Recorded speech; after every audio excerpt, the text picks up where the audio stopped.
We get a chance to go on stage. That is entertainment. We love the arts very much. And right now we get a chance to talk to Itamar Moses, bookwriter and co-lyricist for the world premiere of An American Tale, the musical, childrenstheater.org. Anybody that saw the animated version of American Tale, I remember that so much, Itamar, and it was so emotional. Like within the first 5 minutes of that movie, your emotions were wrapped up in that.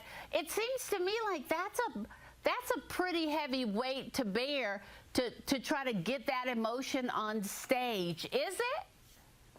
Yeah, it's funny. When you look back at the original journalism, reviews, things people wrote about the original film, there's some concern that maybe it's too dark or too heavy for children because, yes, as you say, in the early going, the village that the Mouskowitz family, the central family, lives in is attacked and burned by these cats. Then they try to cross the ocean, and their son Fievel falls overboard and they think they've lost him.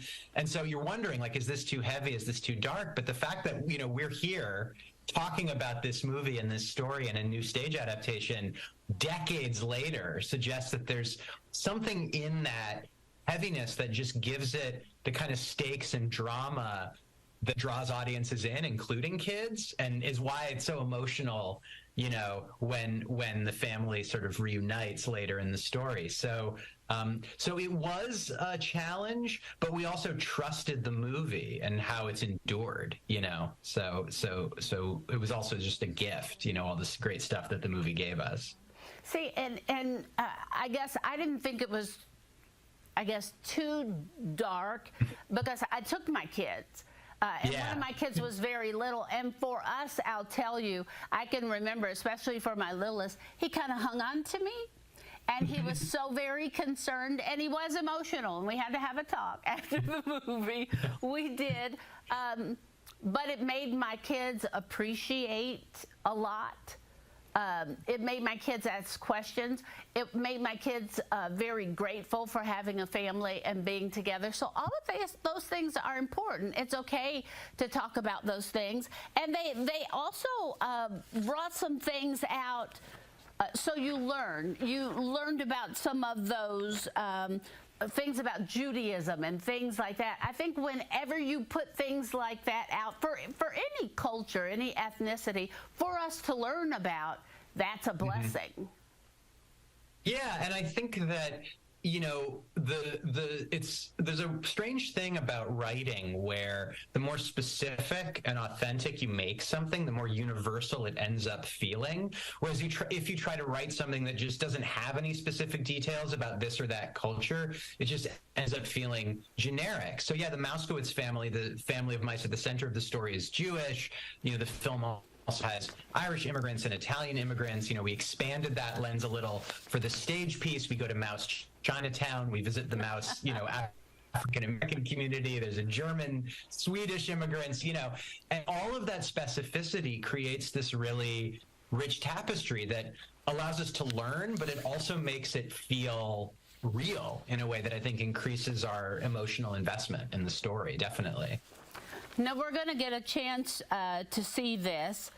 It's going to be in Minneapolis now, all the way through June 18th. You can actually get your tickets now. School's out Friday. A lot of families are going to be looking for something to do. And this could be just something really great for them to travel. It's not far from where we are. Is it going to kind of stay true to the movie that we've seen, or what are some of the changes, if you've made any? So the basic setup and sort of arc of the story are right from the movie. You know, the family's separated at the beginning, and Fievel has to spend the rest of the story navigating 1880s Mouse New York to find them again, and along the way gets caught up in the larger struggle against the cats. So all of that is true to the movie. The movie only has 3 or 4 songs in it, which really isn't enough for a full stage musical. So what audiences can expect is, 8 or 9 new songs in addition to Somewhere Out There, which you mentioned. But we've added, much more to the score, a couple new characters, as I mentioned. But broadly, the sort of characters Fievel meets and the places he goes very much in general follow the arc of the film. And then also we've added, just a couple other little threads to the story, all stuff that builds on the movie. But we follow his family and his younger sister in particular a little bit more, than the movie does, going on her own quest to try to find Fievel when the rest of the family's sure he's gone.